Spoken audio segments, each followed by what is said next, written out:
Hoy quería invitarlos a los Salmos, al libro de los Salmos, Salmo número 13. Saben que los Salmos, vamos a un poquito más atrás, justo estaba revisando la presentación conmigo, como siempre. La vida del cristiano, la vida del Hijo de Dios, siempre se basa en dos esferas, digamos. MacArthur habla sobre esto, sobre una esfera horizontal y otra vertical, o sobre una línea, si lo quieren ver mejor, una línea vertical y otra horizontal, en donde nos relacionamos con Dios mediante la oración y mediante el estudio de la palabra, y nos comunicamos con Él y Él se comunica con nosotros. Y eso también nos afecta en nuestra esfera horizontal, que es la vida real, la vida que llevamos en esta tierra. Y una afecta a la otra. Y mientras más trato de profundizar en mi esfera vertical y acercarme a Dios, voy a también afectar a mi vida horizontal, siendo de bendición a mis hermanos, viendo la vida de una manera diferente. Y hay un punto en donde estas dos esferas, de alguna manera, se conectan, y es a través de la oración. Hoy día vamos a ver en Salmos la oración de un rey, que todavía no era rey en ese momento, de David, uno de los tantos salmos de David. Por eso los invito a ir buscando el Salmo número 13. Sabemos que el libro de Salmos es un libro donde se busca alabar y adorar a Dios de distintas maneras.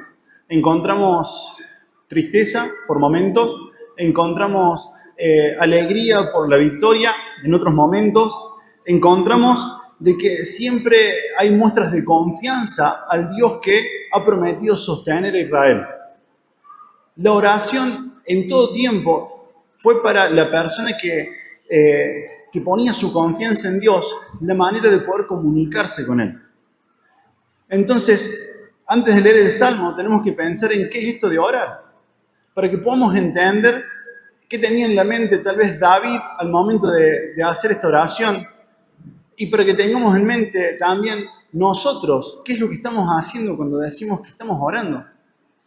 Y un versículo hermoso, que los invito a ir buscándolo, Hebreos 4, versículo 16, nos contextualiza a nosotros lo que es ir a la presencia de Dios.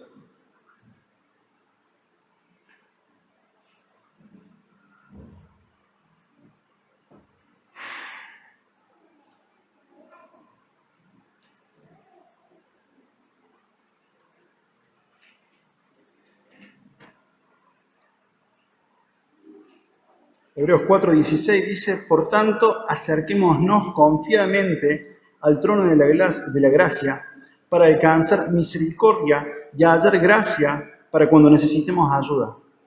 Se ha extendido el trono para que cada uno de nosotros podamos entrar confiadamente. Y hay una palabra que es muy interesante, que es la palabra confiadamente. ¿Por qué Hebreos nos está diciendo, o le está diciendo al pueblo hebreo justamente, de que ahora puede entrar confiadamente al trono de la gracia? Y esto es un cambio radical que tenemos nosotros para con ellos. Por eso es que los voy a invitar un ratito a viajar al inicio del pueblo hebreo. Vamos a ir a Éxodo, capítulo 20, versículo 19.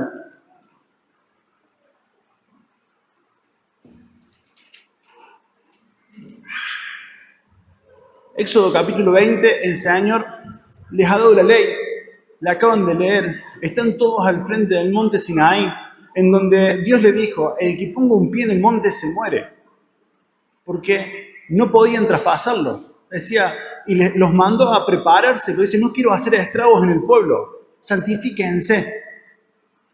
Y con un pueblo santificado, que estuvo durante 3 días preparándose para ese momento, pasó lo siguiente. Después de escuchar a Dios, todos le dijeron a Moisés: sí, tú hablas con nosotros, te escucharemos, pero que no hable Dios con nosotros, porque tal vez moriremos.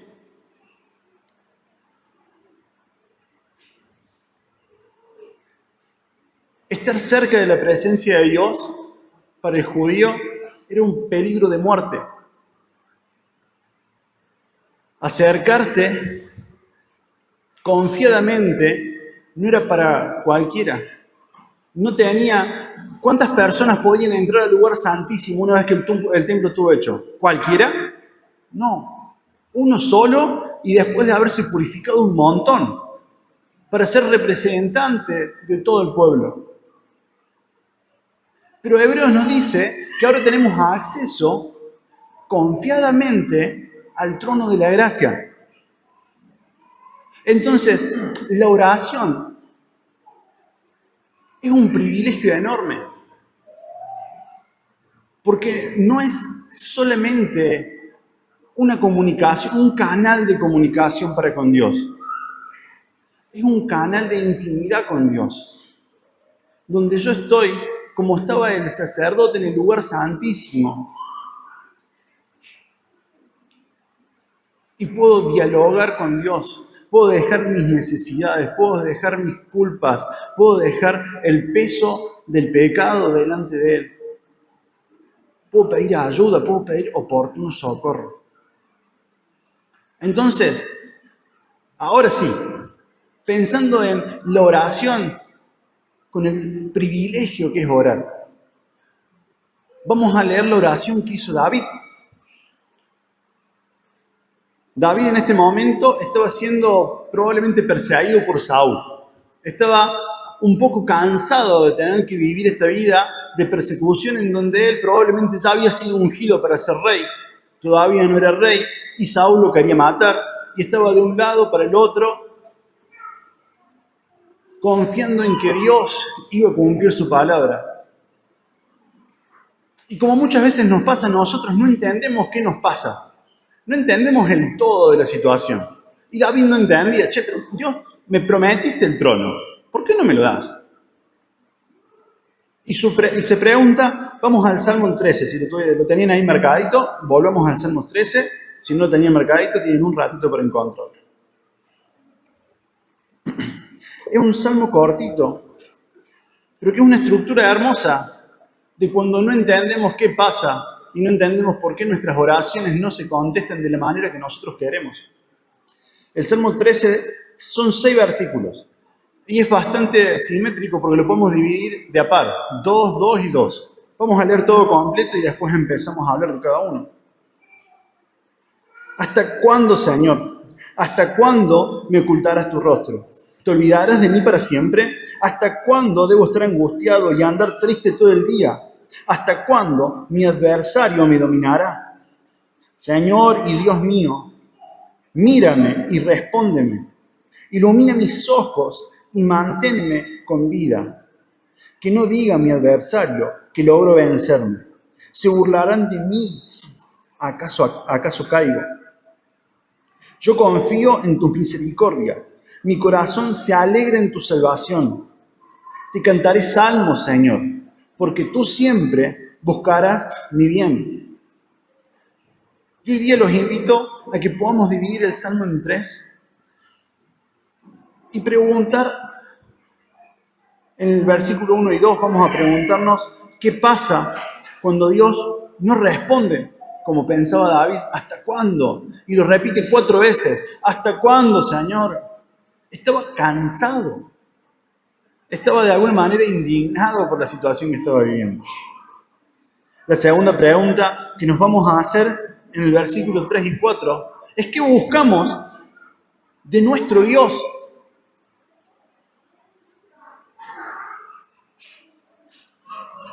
Y en el 5 y 6 vamos a ver qué disposición tenemos frente a la oración a pesar de las circunstancias.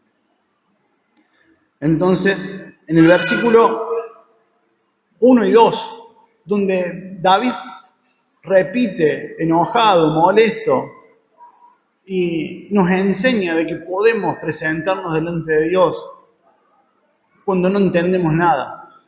Y le podemos decir, Señor, ¿qué pasa? ¿Por qué? ¿Por qué me tiene que estar pasando esto? No en tono de reproche, pero sí en tono de descargo. Que podamos descargar el peso de nuestro corazón frente a Dios. Hay un montón de salmos que la situación esta es similar. Y Dios lo deja registrado en su palabra como un modelo de oración, diciendo, es posible que nos acerquemos cuando no entendemos nada. Pero también tenemos que entender la naturaleza de la oración. Tenemos que entender nosotros en nuestros días, hoy, cómo podemos vivir la oración, porque el Nuevo Testamento está lleno de información sobre la oración. Y los invito, como para que empecemos a ver qué dice el Nuevo Testamento sobre la oración, a que podamos buscar Lucas 11, 1 al 13.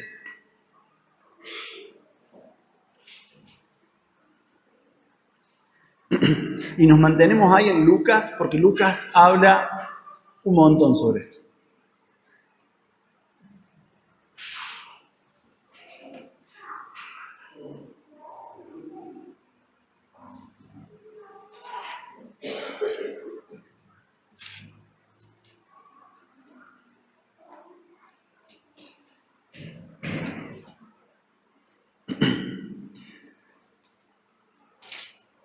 Dice, en cierta ocasión Jesús estaba orando en un lugar y cuando terminó uno de sus discípulos le dijo, Señor, enséñanos a orar. Este es el pasaje paralelo de Mateo 6.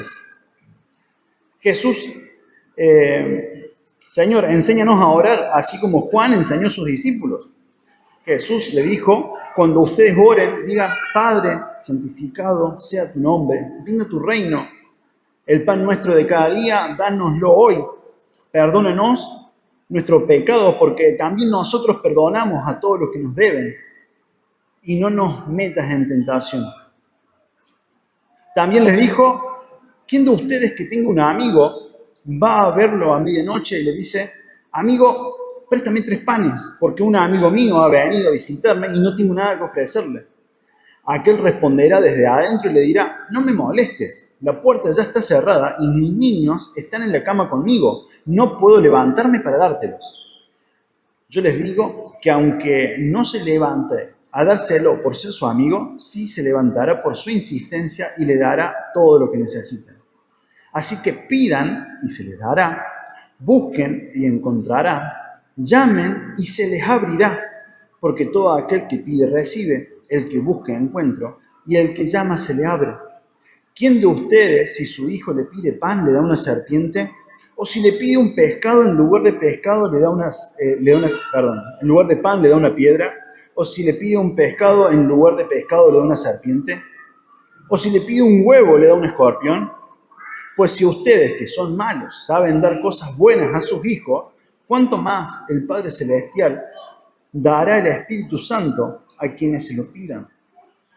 Y es interesante porque un error obvio en circunstancias difíciles, que no estamos encontrando salida a la situación, y le decimos, Dios, ¿hasta cuándo? Nos olvidamos de un factor que es obvio. ¿Le pedimos al Señor salir de esa situación? ¿Nos acercamos en oración para exponer nuestra causa y mostrarle a Dios lo que estamos viviendo, esperando de que Él pueda obrar en nuestra vida? Porque parece que fuera muy obvio, pero muchas veces la oración queda tan desapercibida y queda tan en segundo plano de que estamos atravesando situaciones difíciles y dejamos a Dios para el último momento. Bueno, ahora que no puedo más, me voy a poner a orar. Dios no está para que estemos buscando a Él solamente en el momento de salvavidas. Dios está en todo momento. Entonces el primer punto es que muchas veces no recibimos porque no pedimos. Y tal vez aparece la pregunta en nuestra cabeza, no, bueno, Juanca, yo sí pido y todavía no encuentro respuesta. Y es interesante entender de que Dios no se desentiende de nosotros.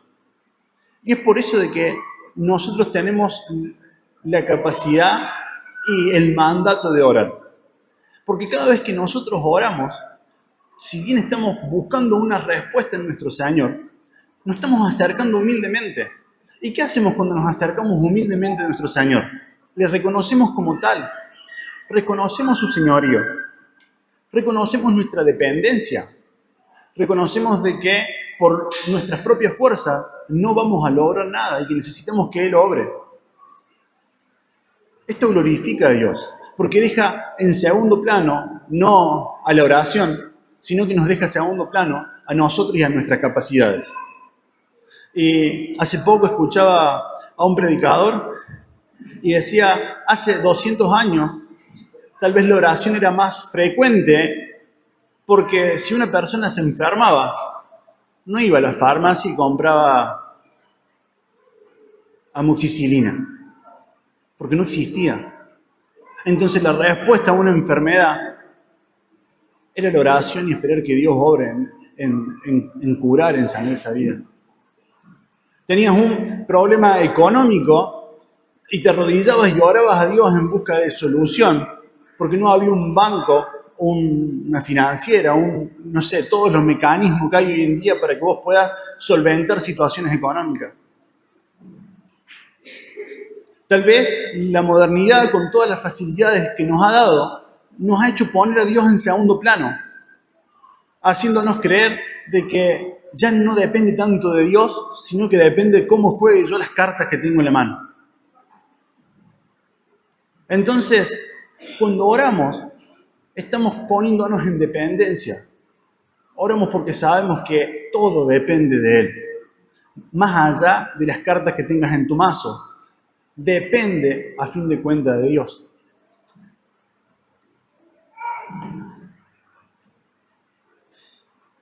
¿Y qué pasa cuando me acerco en dependencia y no pasa nada? Y oro, y oro, y oro, y oro, y no pasa nada. Y acá es donde Lucas se pone interesante.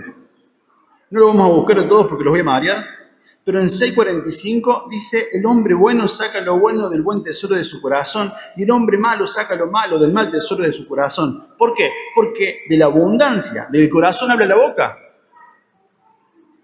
Y puedo pensar de que mi oración nace del deseo de mi corazón. Y si yo tengo un corazón que no está alineado a Dios, probablemente lo que esté pidiendo no me haga bien. Y probablemente la respuesta que esté teniendo, el silencio de Dios o el no de Dios, sea la respuesta. Y no es que tengo que seguir esperando. Tengo que entender que Dios ha respondido. Nosotros tenemos, tal vez por también la inmediatez y los resultados de que hoy por hoy haces doble clic y obtenés lo que vos quieras. Pensamos de que, Señor, tal cosa, y a la otra semana tenemos, o al otro día tenemos el resultado. Dios no se ajusta a nuestra agenda. Dios no se ajusta a nuestras expectativas. Entonces, cuando podemos entender de que Dios se ajusta a sus propias expectativas, porque Él es Señor, entonces cambia nuestra visión sobre la respuesta que Dios nos da. Un poquito más adelante, en Lucas 12:34 dice,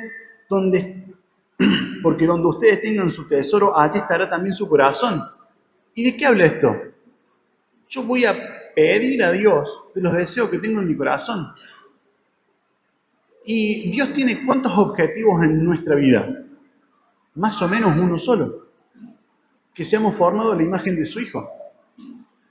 Entonces, esperas que la asistencia, vamos a decir, que nos hace, es para lograr eso en nuestra vida. No para lograr otra cosa. Y cuando nosotros no tenemos el ser a Cristo, ser lo más parecido a Cristo que podamos día tras día, nos decepcionamos de la respuesta. Y no es porque la respuesta esté mal, es porque nuestro corazón está mal enfocado. Y necesitamos agarrar a nuestro corazón y enseñarle de que, ¿se acuerdan el versículo ese? Llevando cautivo todo pensamiento a la cruz de Cristo. Enseñarle a nuestro corazón de que sus sentimientos, que nuestros pensamientos sobre determinada cuestión, no es más alta ni más grande que la meta que Dios tiene para nosotros. Y que Dios la va a cumplir. Dios nos va a transformar a la imagen de su Hijo. Y muchas veces eso requiere de una situación que no vamos a entender, que va a ser difícil. Así como David no entendía, ¿hasta cuándo, Señor? ¿Hasta cuándo? No sé en qué momento exacto se escribió este salmo, pero por lo menos 2 veces David pudo matar a Saúl y tomar el trono. Y me imagino a David, después de haber pasado esos 2 momentos, todavía escapándose y decirle, Señor, ¿hasta cuándo? 2 veces pude haberme hecho rey por mis propias fuerzas, pero estoy esperando en vos, estoy dependiendo de vos. ¿Hasta cuándo, Señor? Podemos estar cansados, eso no está mal. Lo que está mal es que ignoremos que atrás de esa situación que estamos viviendo hay algo que Dios quiere formar en nuestra vida. No es que la respuesta esté equivocada. Busquemos a Dios. El paso 1, pedimos. Pedimos confiadamente, buscando en dependencia el señorío del Señor y que se haga lo que Él quiera. Jesús nos dejó ejemplo. Que se haga tu voluntad, no la mía. Si lo pedimos de esa manera, entendemos que después viene una respuesta. Que puede ser que sí, que puede ser que no. Que tenemos que orar insistentemente. En la historia que acabamos de leer, dice, así sea que por amigo o por hartante, pero te va a dar el pan. Y el Señor no nos dice, no se olvida Dios de nosotros. No es que tenemos que recordarle que estamos pasándola mal, pero se nos manda a orar insistentemente. Y esto va a trabajar en mi corazón para que yo pueda ver a un Dios que es Señor y que yo soy siervo.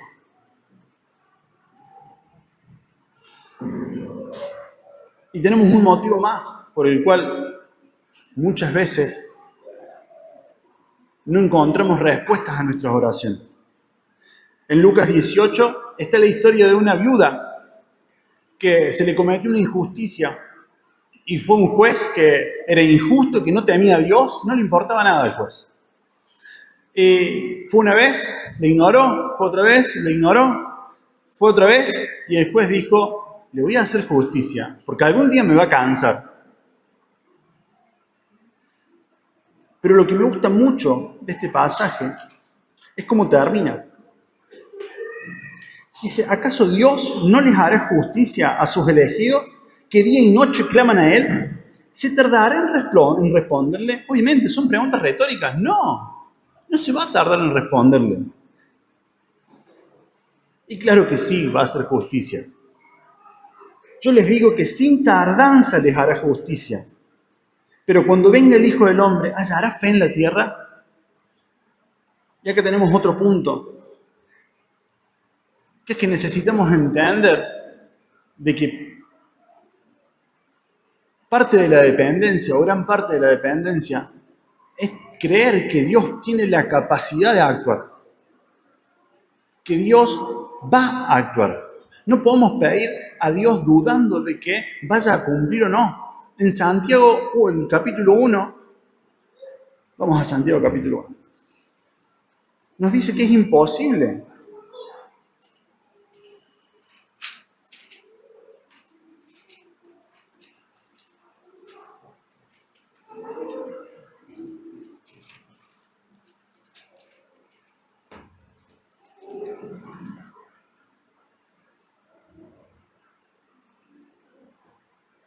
Versículo 5, si alguno de ustedes requiere, en este caso dice sabiduría, pídasela a Dios y se le dará, pues Dios se la da todo abundantemente y sin hacer ningún reproche, pero tienen que pedir con fe y sin dudar nada, porque el que duda es como las olas del mar, que el viento agita y las lleva de un lado para el otro. Y otra vez me pregunto, cuando falla nuestra fe, ¿dónde está puesto nuestro corazón? Y podemos pensar en la casita, si está puesto en la roca o está puesto en la arena del mar. Porque Dios requiere fe de nuestra parte para que Él se mueva. Lo ha puesto de esa manera. Si no creemos que Dios pueda actuar, no es que Dios no pueda, Dios no va a actuar en la vida que no hay fe. ¿Se acuerdan cuando Jesús fue a su propia tierra? ¿Por qué no pudo hacer muchos milagros ahí? ¿Por la falta de qué? De fe. Y no es que Jesús tenía menos poder en Galilea que, no sé, en otro lado. Dios ha dispuesto que Él obra en las vidas que tienen fe y en las que no obra. Necesitamos que nuestra oración genuina esté colmada, cargada de esta convicción de que Dios puede actuar en la situación que estamos pidiendo. Que tenga fe, que esté cargada de fe. Y lo lindo, lo hermoso de nuestro Señor, es que si no logramos hacer nada de esto bien, podemos leer Romanos 8, 26 y 27 y estar tranquilos de que no nos dejó solos.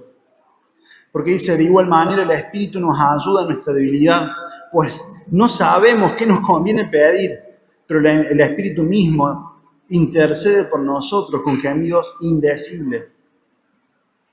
Pero el que examina los corazones sabe cuál es la intención del Espíritu, porque Él intercede por los santos conforme a la voluntad de Dios. ¿Cuál era la voluntad de Dios? Que seamos parecidos, que seamos hechos a la imagen de Cristo. Entonces dice que el Espíritu Santo intercede por nosotros pidiendo lo que nos conviene, no lo que nosotros pedimos, rectificando de alguna manera nuestra oración. Señor, no le hace falta $1.000.000, le hace falta un poco de paciencia. Mándale un poco de paciencia. No tengo idea cómo intercede. Es una ilustración gráfica sacada del bolsillo. Pero el Espíritu Santo sí sabe qué le conviene a nuestro corazón. Y aun cuando nosotros somos tercos y nos falta entendimiento de lo que es bueno y lo que debemos pedir para nuestra vida, el Espíritu Santo está ahí, rectificando la oración, porque la imagen de Cristo va a ser formada en la vida de uno. Y es gracias a que Él está intercediendo cuando nosotros no sabemos pedir. Ray escribió en uno de sus mensajes, en realidad no escribió, dijo, después escribió: un hombre puede escribir libros y dar buenos discursos y parecer diligente en las buenas obras y aún así ser un Judas Iscariote. Pero es raro que un hombre que va a su lugar de oración y derrama su alma delante de Dios en secreto no sea sincero. El Señor mismo ha puesto su sello en la oración como la mejor prueba de una verdadera conversión. Me impactó mucho esta frase, porque pienso en la oración, o Ray, y yo me sumo a su pensamiento, piensa de que la oración es una prueba de que somos hijos, que nos interesa estar comunicados con nuestros padres y que podemos derramar nuestro corazón de manera genuina delante de Él, porque entendemos que la única fuente de socorro verdadera viene del Padre. Entonces, no es determinante, obvio que no, pero sí podemos tener como un buen indicio entender que la vida de oración es de alguna manera el termómetro de nuestra vida cristiana. Porque entendemos de que si no oramos es porque no nos necesitamos y lo tenemos en segundo plano Dios. Entonces, el primer punto, la primera pregunta: ¿qué pasa cuando Dios no nos responde? Y tal vez no nos responde por falta de fe. Tal vez sí nos respondió y hace rato que nos respondió y no es por ahí, entiende que no es por ahí y vamos a seguir dando cabezazos a la pared. O tal vez queremos que cambie la situación y ni siquiera lo hemos pedido y Dios ha determinado que cosas sucedan solamente si oramos. Y si no las pedimos, no suceden. Y parece mágico, si las pedimos, sí suceden. Ahora, una oración con fe, con convicción de que tenemos dependencia o que tenemos un señorío o un señor que está esperando escucharnos. ¿Sí? Primer punto, ¿qué pasa cuando Dios no nos responde? Esto que hablábamos recién. El segundo punto es cuando estamos orando. Acabamos de orar, levantamos nuestra cabeza, entramos en el mundo y decimos: ¿qué buscamos de nuestro Dios?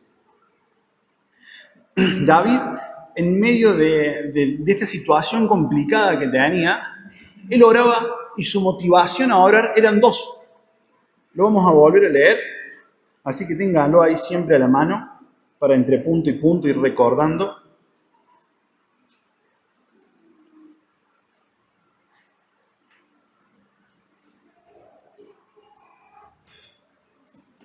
Yo se los digo y me los recuerdo a mí mismo. Versículos 3 y 4 dice: Señor Dios mío, mírame y respóndeme, ilumina mis ojos y manténme con vida. Que no diga mi adversario que logró vencerme. Se burlará de mí si acaso caigo. David, en medio del tiempo complicado que le tocaba vivir, quería dos cosas: que Dios preserve su vida y que le respalde como el siervo del Señor. El motivo final de su vida fue agradar a Dios y se enojaba cuando la gente se burlaba de Dios. La historia más icónica que tenemos de David, creo, por lo menos para mí, que de niño me la han contado 25 veces. ¿Cuál es? David mata a Goliat. ¿Y por qué un chiquito que fue a llevar pan y un poco de provisiones para el ejército terminó matando a un gigante? Porque de pasadas escuchó que el gigante se estaba burlando de Dios. Dijo, ¿quién es este grandote para burlarse del Dios de los ejércitos? Odiaba que el nombre de Dios sea causa, sea motivo de burla. Y él era su siervo. Y entendía de que si él caía y si le iba mal, las personas que lo perseguían se iban a burlar de él y en consecuencia se iban a burlar de Dios. Buscaba el respaldo de un Dios que le había prometido estar con él. Nosotros hoy, sin tener estas presiones, ¿cuándo buscamos a Dios? ¿Cuál es el momento de más búsqueda de nuestro Dios? ¿Cuando está todo bien? No. Lo normal es que en las etapas complicadas, seguramente, buscamos el apoyo, buscamos descanso, buscamos seguridad en Dios, y no son malos pensamientos, pero es una búsqueda que es acotada, es una búsqueda acotada e incompleta. Dios no está como salvavidas nuestro.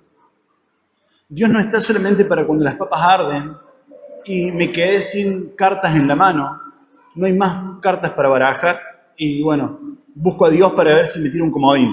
No. Obvio que Él es nuestra roca y en Él estamos seguros y con Él vamos a pasar un montón de problemas. No es garantía de que nada malo nos puede o nos vaya a pasar. No está mal buscar a Dios cuando estamos mal. Pero lo normal sería que lo estemos buscando todo el tiempo. Lo normal sería de que la dependencia de estar cerca de nuestro Dios nos ayude, nos lleve a tenerlo presente todos los días. De querer estar en contacto con nuestro Dios. De entender de que esa dependencia es tal que si yo no estoy en contacto con Dios, no tengo nada para dar. Los invito a ir a un pasaje bastante conocido en Juan, capítulo 15, versículo 1 al 11.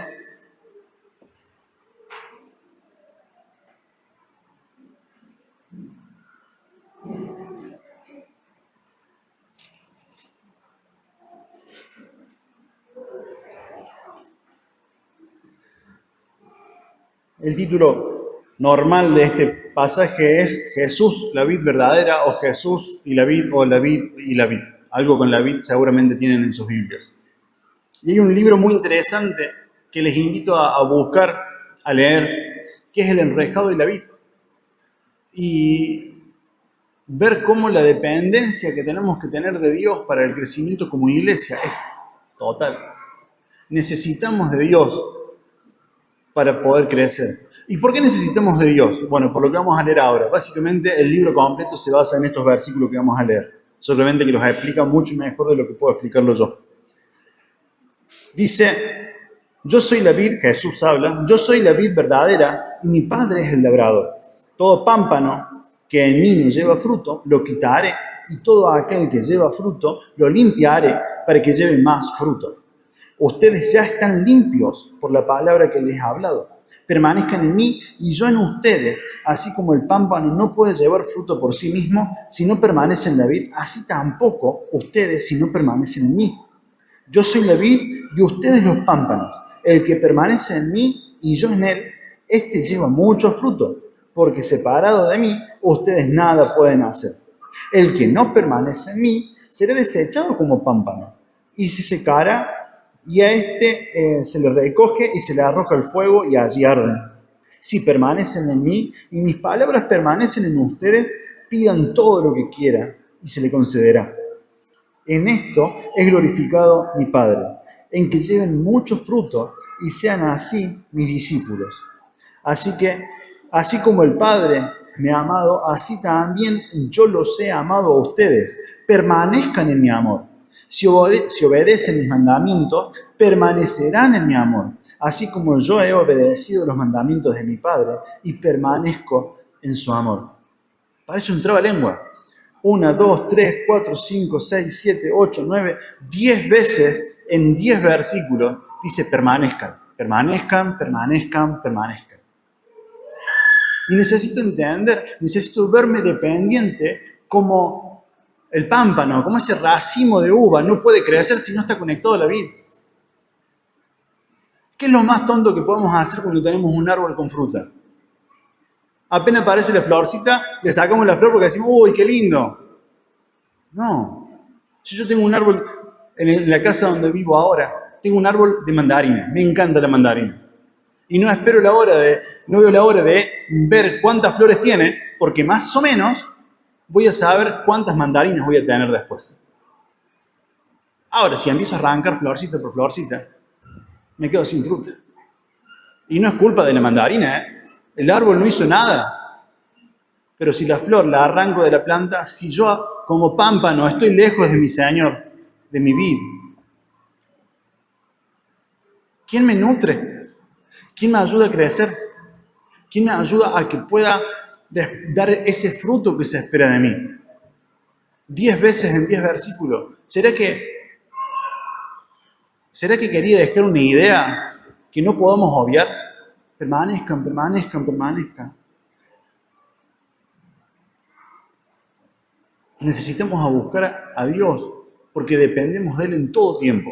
Obviamente, cuando hay un sacudón que nos mueve la vida y tal vez nos aferremos con más fuerza. Pero mientras nada está sacudiéndose, si yo quiero crecer y dar fruto, necesito mantenerme permaneciendo en el Señor. Y me gusta mucho esta figura porque dice, permanezcan en mi amor, si obedecen mis mandamientos, permanecerán en mi amor, así como yo he obedecido los mandamientos de mi Padre y permanezco en su amor. Necesitamos dependencia de nuestro Señor en todo momento. Y la dependencia se va a ver en la manera en la que permanecemos. Y la manera en la que permanecemos se ve en la manera en que obedecemos. Necesito obedecer los mandamientos para poder permanecer en el amor que Dios nos ha dado. ¿Qué quiere decir esto? Que si no permanezco pierdo la salvación. Quiero que esto quede claro porque es re importante. No, esto es una cuestión de madurez espiritual. De poder crecer y dar fruto. Acá dice que el que permanezcan en mí y yo en ustedes, así como el pámpano no puede llevar fruto por sí mismo. Se trata de esto, de buscar que nuestra vida esté colmado de fruto, que sea el pámpano con más uvas. Pero la respuesta es casi lógica. Vamos a buscar un pámpano para comer uvas. ¿Cuál vamos a elegir? ¿El que tiene 4 uvas verdes? No. Seamos el mejor pámpano. Es una cuestión de madurez. ¿Y por qué quiero madurar? ¿Qué pasa cuando nosotros vemos una vid y está lleno de pampanitos con 4 uvas? Decimos, esta vid no sirve para nada. ¿Se acuerdan cuál era la imagen de la vid? ¿Quién era la vid? Jesús. ¿Y quién era el labrador? El Padre. Entonces, ¿estamos representando bien a Dios? Diciendo, no, bueno, esto no da fruto porque no lo cuida nadie. ¿En serio estamos a la suerte nuestra? No, es una cuestión de madurez.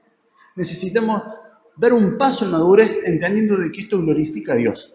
Siempre en la vida de uno se trata de dar gloria a Dios y entender de que todo es un círculo que se mueve en pos de dar gloria a nuestro Dios.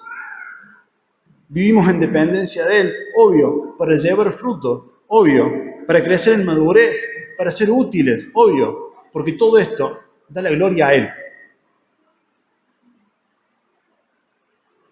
Y podemos aferrarnos a Dios cuando la situación se pone dura y se pone difícil. Pero qué lindo cuando podamos vivir aferrados a Él, buscando un crecimiento y una madurez constante, buscando representar bien, en este caso, siguiendo la ilustración, representar bien a la vid, ser los mejores pámpanos que se puedan ver, que tenga la mayor cantidad de frutos que pueda tener. De eso se trata, la búsqueda de este Dios para poder darle más gloria a Él mismo. Entonces, el primer punto, ¿qué pasa cuando no responde? El segundo punto, ¿qué buscamos de Dios? ¿Buscamos el salvavidas o buscamos lo que nos nutre para poder crecer, madurar y dar fruto? Y el último punto es qué disposición tenemos frente a la oración cuando nos encontramos en esta situación en donde no hallo respuesta o no encuentro consuelo, cuando la circunstancia es adversa. Y otra vez, si marcaron y no fueron como yo, lo van a encontrar rapidísimo. Volvemos a Salmos. Para ver qué hizo David, porque nos sirve de ejemplo. Dice, yo confío en tu misericordia. Mi corazón se alegra en tu salvación. Te cantaré salmos, Señor, porque tú siempre buscas mi bien. David, a pesar de todo, reconoce dónde está puesta su confianza. Es el motivo de su gozo. Es capaz de cantar alegremente porque entiende que Dios va a buscar siempre su bien. Vos decís, bueno, David, pero qué bipolar, te arrancaste quejándote. No entiendo por qué arrancas quejándote y terminas cantando alabanzas a nombre del Señor, pero ¿no te estabas quejando contra Dios recién? Es que esto no es una queja. Esto es derramar el corazón, como decía Riley, delante de la presencia de Dios. Mostrarlo tal cual tenemos. ¿De qué nos sirve tratar de esconder lo que hay en nuestro corazón delante de un Dios que todo lo ve? Es la oración genuina de una persona que la está pasando mal, pero que entiende de que su salvación y su gozo viene del Señor. Dice, yo confío en tu misericordia, mi corazón se alegra en tu salvación. Te cantaré, Señor, porque tú siempre buscas mi bien. No entiendo nada de lo que está pasando, Señor, pero entiendo una sola cosa, de que estoy contento. Hay gozo en mi corazón, porque entiendo que esta situación, que es un terremoto, la estás dejando pasar, porque hay algo de bien para mí en todo esto. Y tal vez me cueste un montón entenderlo. Y tal vez lo entienda después de que haya pasado mucho tiempo de esa situación. Pero no podemos quitar que Dios, todo lo bueno que tenemos viene de nuestro Señor. Y todo lo que hace Dios para con nosotros es para algo bueno, que es formar la imagen de Cristo en nosotros. Y esto David lo entendió perfectamente bien. Lo entendía perfectamente bien. Y los invito a que podamos tener esta confianza aun cuando no entendemos. Y hablamos hace un rato de la fe y vamos a volver a hablar de la fe. Porque cuando todo está mal, necesito entender de que Dios es el mismo. Y vamos a ir a la galería de la fe. Hebreos 11, versículo 6. Hay un versículo que corona la importancia de la fe en la vida de un cristiano.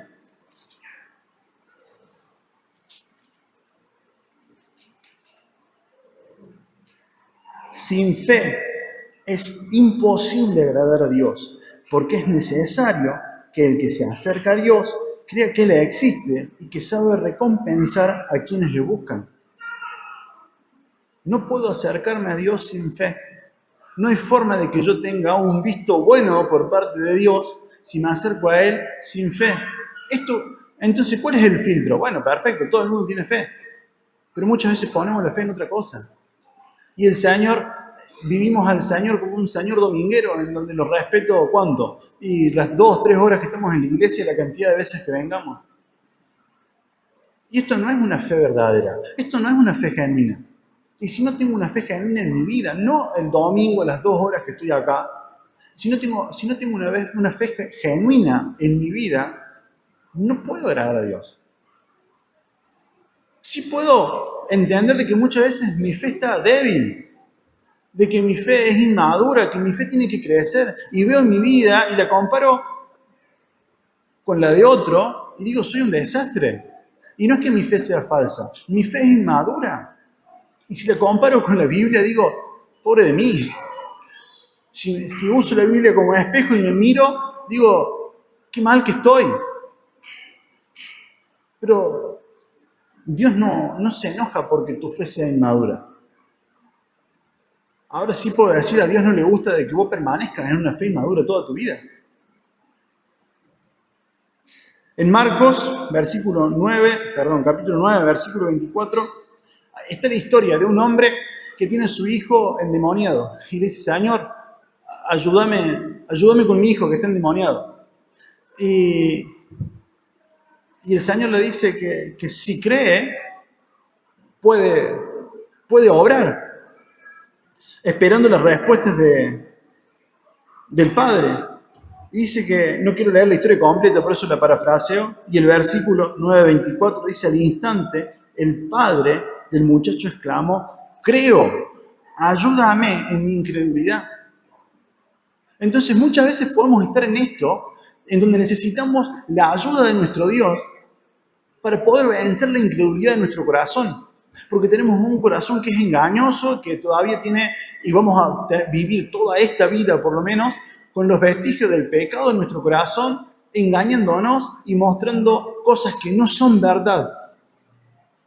Y en esos momentos tengo esta herramienta, en donde le podemos decir a Dios, Dios, yo teóricamente, técnicamente, yo creo, ayúdame en mi incredulidad. Ayúdame a poder crecer mi fe, ayúdame a poder aumentar mi fe. Entonces vamos a estar alineados con Dios en lo que Él quiere formar en nosotros, una vida de fe. ¿Coincide con una vida de fe, con la imagen de su Hijo en nosotros? Sí, coincide. ¿Cómo no te va a ayudar a aumentar tu fe? Y muchas veces lo pasamos por alto, lo dejamos desapercibido y pensamos de que no sé, si no es la medida de fe que tengo. Si no te gusta, problema tuyo. Y es problema del que no tiene fe en realidad. Busquemos a Dios para que nos ayude en nuestra incredulidad. David se expresó en plena confianza con Dios. Su fe estaba a tope a pesar de que su situación era horrible. Él ponía su vida en manos de Dios y decía, Señor, sostén mi vida, sosténela. Y la segunda cosa que caracteriza a David la disposición de David frente a esta situación, es que él estaba gozoso, él estaba contento. ¿Y por qué estaba contento? ¿Tenemos motivos como cristianos para estar contentos en situaciones adversas? Sí los tenemos. Vamos a Romanos 8:34 para entender por qué, a pesar de cualquier circunstancia, podemos estar contentos, podemos estar gozosos. Que no es esa sonrisa tonta que podamos dibujar en nuestros labios, sino es la confianza en nuestro corazón de que podemos descansar en un Dios, que el problema más grande que podamos tener es insignificante en comparación a las glorias que han de venir. Romanos capítulo 8, versículo 34, dice lo siguiente.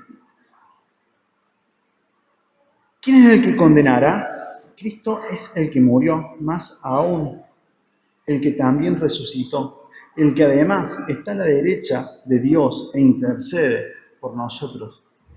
Hace un rato hablamos de alguien que intercedía por nosotros. ¿Quién era? ¿Nadie? El Espíritu Santo. Entonces, ya que se completa como una doble intercesión. El Espíritu Santo intercede desde nosotros a Dios, diciéndole qué necesitamos, contándole lo que nosotros no podemos contarle porque lo estamos pidiendo mal, porque no sabemos pedir. Y tenemos allá en el cielo a Jesús intercediendo por cada uno de nosotros. Mira si no vamos a estar felices de saber de que tenemos un intercesor allá al lado del Padre, sentado en el trono, abogando por nuestra salvación, y tenemos un intercesor dentro nuestro, abogando por nuestro espíritu, por nuestra condición espiritual, para que nuestra imagen sea cada vez más parecida a ese que intercede por nosotros en el cielo. Deberíamos saltar de alegría, por más horrible que sea la circunstancia. Porque cuando yo veo a Cristo allá y veo el Espíritu Santo en mí, entiendo que tengo una salvación tan grande, que cualquier problema se hace pequeño. Y no es por minimizar los problemas. Obviamente todo problema ocupa espacio en nuestra cabeza que nos hace preocupar, nos hace temer, nos hace tener un montón de dudas al respecto de un montón de cosas. Pero podemos tener una certeza cuando nada es firme y cuando tenemos un montón de problemas. Lo bueno es tener una certeza. Y nosotros como hijos de Dios tenemos esta certeza de que tenemos a Cristo intercediendo por nosotros y que nuestra salvación está asegurada por medio de su cruz. Entonces, los invito en esta noche a que la oración sea parte de nuestra vida. Que sea una costumbre diaria. No solo cuando estemos en problemas, sino que pueda ser una realidad día tras día. Que a través de la oración podamos enfocarnos en nuestra relación con Dios y entender de qué es el Señor y que nosotros somos siervos y que tenemos esta doble intercesión. El Señor abogando por nuestra salvación y el Espíritu Santo intercediendo por esos pedidos que nosotros no sabemos hacer. Oremos. Padre, te damos las gracias por tu amor, por tu misericordia, Señor. Te damos las gracias porque nos amas tanto que nos tenés paciencia, Señor, aun cuando nuestra fe no es madura. Aun cuando dudamos, Señor, permaneces ahí como una roca firme. Te damos gracias, Señor, por Cristo, porque esa certeza la tenemos y es inamovible, papá. Te pedimos de que la oración y el poder entrar al trono de la gracia y derramar nuestros corazones frente a vos, papá, sea algo cotidiano en nuestras vidas. Obvio que vamos a agarrarnos más fuerte cuando la situación de la vida se nos complique, porque necesitamos entendernos seguros en tu presencia, papá. Pero ayúdanos a entender que podemos estar todo el tiempo delante de tu trono, Señor, en búsqueda de madurez, Señor, en busca de permanecer en vos para poder madurar como hijos tuyos, para poder llevar frutos, Señor. Ayúdanos a ver la importancia de la oración en la vida de cada uno de nosotros de manera personal y en la vida de la iglesia de manera grupal. Te damos las gracias, Señor, porque nos amás a pesar de que muchas veces nos quedamos solo en intenciones. Ayúdanos a no ser incrédulos, Señor. Ayuda a nuestra fe, ayúdanos, Señor, a poder vivir de tal manera que la gloria, Señor, sea toda para vos. En nombre de Cristo Jesús. Amén.